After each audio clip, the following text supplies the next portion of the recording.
Congresista del Castillo, por favor. Lo siento, pero ya se han dado 2 interrupciones. Congresista Oliva, se han dado 3 interrupciones. La tercera ha sido por excepción, para que pueda continuar. Muchas gracias, señor presidente, muy amable. Estas son precisamente las cosas que hay que acabar, señor presidente, y que están destrozando la política seria en el Perú.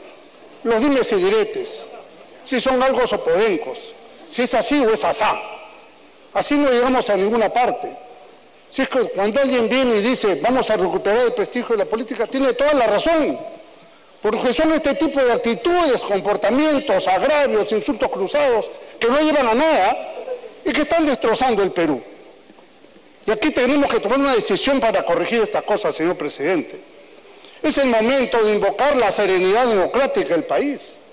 Se puede discrepar, se puede disentir, se puede aclarar una persona de la forma más seria y enérgica, pero no se debe insultar, no se debe faltar el respeto, no se debe mentir. Entonces, señor presidente, si estamos por una ruta del diálogo, que el Partido Aprista Peruano lo puso en un comunicado el día 14, y dijimos diálogo, y espero que el diálogo que empezó el lunes continúe, porque esta es la demostración de cómo hablando se entiende la gente y se pueden establecer bases, y esto permitió que ayer pudiéramos sacar adelante la primera reforma constitucional. Entonces, volver a recuperar la confianza de la población en la política pasa por explicar algunas cosas muy simples. ¿Qué cosa es la política? Es el arte de servir a los demás, la vocación de entrega hacia la población. Pero aquí se confunde, señor presidente, una serie de conceptos. El otro día el periodista Agustín Figueroa lo definió clarísimamente. Hay que distinguir los políticos de los politiqueros y los politicastros. Y hay de todo en la viña del Señor. Por eso es importante esclarecer eso. ¿Qué cosa es la politiquería a diferencia de la política, que es el arte de servir a los demás? Es aquel que se vale del engaño, de la mentira, de la demagogia, con fines ruines y mezquinos. Y el politicastro, peor todavía, es aquel que actúa de una manera inhábil, de una manera brutal en su comportamiento, agresivo, violento, malintencionado y que tiene fines ruines y mezquinos. Entonces, al pueblo hay que hacerle docencia para que sepa distinguir y no meta en la misma bolsa a todo el mundo, y en todos los partidos puede haber de un tipo y de otro. Eso no es patrimonio de alguien solo. Entonces, si nosotros, señor presidente, podemos estar claros en estos conceptos, yo diría lo siguiente. Gracias a estos mecanismos de diálogo, ayer pudimos hacer una buena jornada que todo el mundo aplaudió. Si alguien no votó, es su decisión, en su libertad. Pero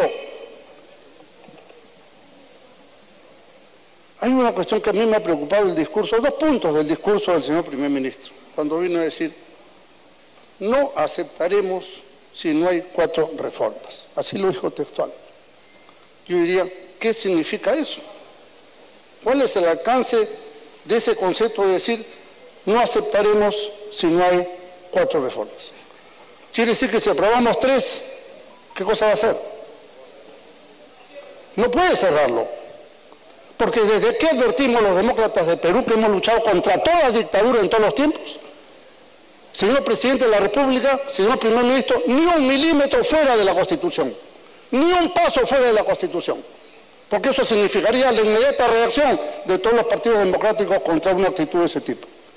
Si es que no quiero ni pensar que eso vaya a suceder. Aquí, cuando se dice una cuestión de confianza, yo diría la va a recibir, seguramente, porque ¿quién puede estar en contra de la confianza de principios como la integridad o lucha contra la corrupción o de acción en general para la gobernabilidad del país? Que esos son los 2 principios en los cuales ha basado según el Decreto Supremo de Convocatoria. Contra eso nadie está. Pero sí necesitamos algunos puntos a esclarecer. ¿Qué significa si no tenemos los 4 temas o en el sentido que ellos quisieran? Ya, por ejemplo, el mismo hecho de que hubieran mandado 2 proyectos del artículo 90 contradictorios, ya sería una negación de una parte de lo que ellos dijeron. Pero se han negado ellos mismos, me refiero al Ejecutivo. Si es que errores lo pueden cometer y el deber del Congreso es corregir si algo viene erróneo, porque no, esa es la capacidad y el deber soberano del Congreso de la República de hacer las normas.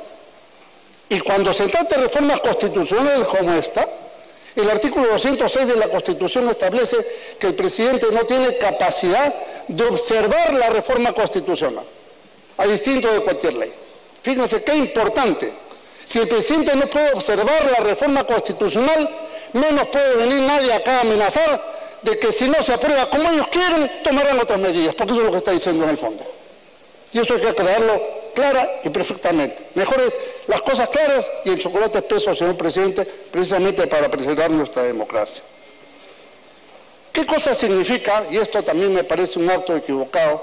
Es decir, la historia recomienza hoy día. Eso lo he escuchado en muchos dictadores, señor presidente, que creen que la historia de Perú empieza cuando ellos entran al gobierno, o cuando entran a una alcaldía, a una gobernación, lo que fuera. Eso es uno de los más graves errores que hay en la política. Tener la soberbia de suponer que con ellos empieza la historia, se reescribe las cosas. No, señor. Yo creo que insistimos desde el Partido Aprista Peruano en la necesidad, que de paso permítanme esta digresión, presidente. Hoy día se cumplen 88 años de fundación del Partido Aprista Peruano, ¿no? Y para nosotros es una fecha muy importante de aprecio y de recuerdo y de saludo a toda nuestra militancia.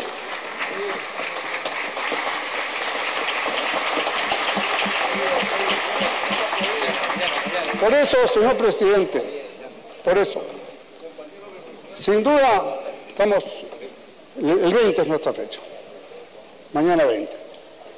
Fue en la noche del 19 para el 20, ahí frente al Teatro Segura, donde quedó una vieja carpintería donde se fundó el APRA. Y por eso, con esa experiencia, señor presidente, de tantos años en la política, que no son nuestros propios años, sino los que heredamos a nuestros mayores, es que nos permitimos insistir en la necesidad de tender puentes de diálogo, de bajar los decibeles y la actitud. Y permítame una crítica directa a la bancada mayoritaria. El logro de hacer ayer la reforma es de todos. Pero vimos a una sola bancada dando una conferencia de prensa, cuando pudieron tener la generosidad de invitar a los miembros de la Comisión de Constitución que hicieron el trabajo, a todos, para compartir la exposición. Pero ¿qué cosa querían demostrar?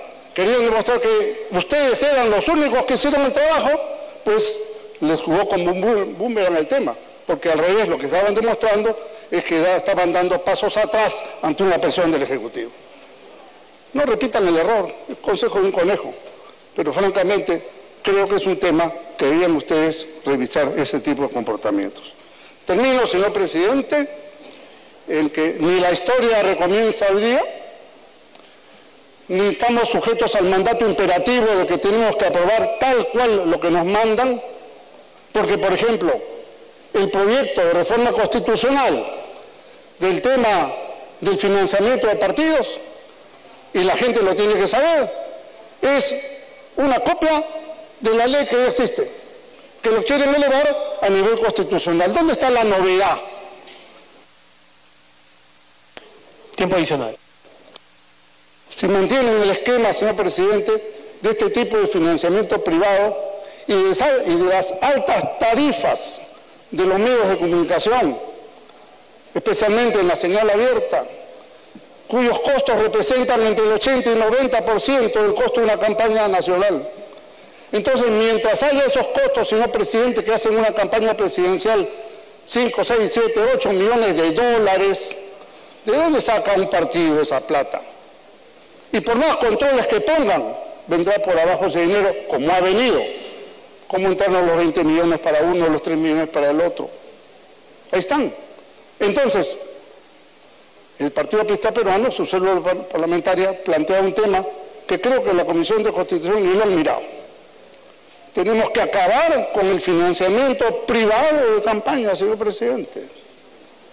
Vamos al financiamiento público en los espacios televisivos que el Estado cubre. Para que pueda concluir, por favor. De forma tal, señor presidente, que fuera de esos espacios que el Estado cubre, no hay otra propaganda electoral a través de ese tipo de señales.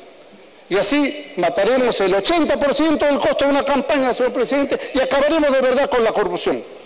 Esta propuesta legislativa para elevar la ley a reforma constitucional, eso es un engaño, muchachos. Eso no cambia nada. Con eso seguirá la corrupción y más bien la legalizan, señor presidente, porque no necesita estar en el marco constitucional una norma de desarrollo como es una norma de financiamiento. Para que concluya. Por lo demás, sin duda, ya nuestro vocero señaló el sentido de nuestro voto y nuestra posición fue bien clara. Apoyamos las reformas constitucionales, apoyamos el tema del Consejo de la Magistratura aprobado ayer, ahí están nuestros votos, apoyamos la bicameralidad, apoyamos el tema de la no reelección, apoyamos la misma reforma del financiamiento, pero de verdad, no de mentira, como está planteado, y por supuesto estamos de acuerdo con el referéndum en el mes de diciembre. Muchas gracias, señor presidente.